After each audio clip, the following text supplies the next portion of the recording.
L'objet de notre atelier, c'est comment le BIM peut nous aider à réaliser des analyses du cycle de vie de meilleure qualité et plus rapidement.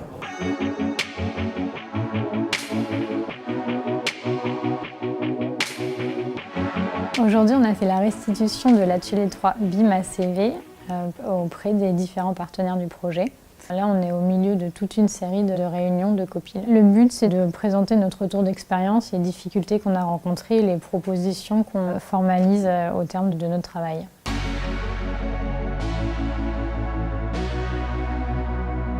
On ne travaille plus dans son coin, on travaille en collaboration et avec des nouveaux outils, puisqu'il faut des logiciels bien adaptés. Compatible IFC, qui est un format qui permet justement, entre logiciel de CO et logiciel de métier, de pouvoir avoir une corrélation et de ne pas ressaisir et de retravailler et d'actualiser et d'apporter plus d'informations.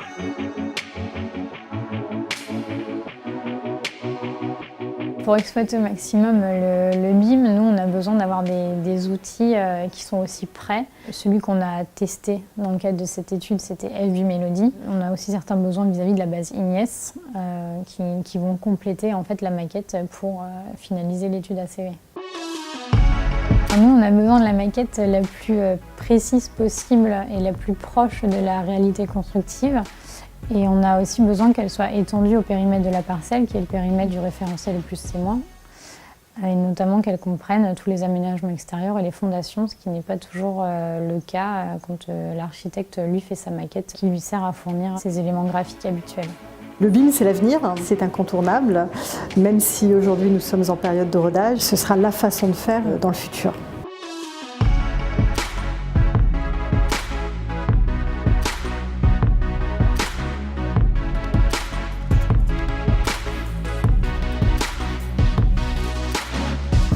Avec le 3D intelligent, tout le monde pourra avoir la même image, la même synthèse, et il pourra travailler avec le même type de logiciel. Et les logiciels en tant que tels, ils permettent de pallier à tous les besoins qu'on a. Après, c'est la façon de construire le modèle qui doit tenir compte des besoins de chaque bureau d'études. ABV+ nous a permis de faire un travail conséquent, notamment en testant l'ensemble des logiciels sur la question de l'ACV, d'y voir plus clair, et nous avons réussi à établir un cahier des charges, non seulement à l'attention des architectes qui vont réaliser ces maquettes numériques, mais également à l'attention des éditeurs de logiciels.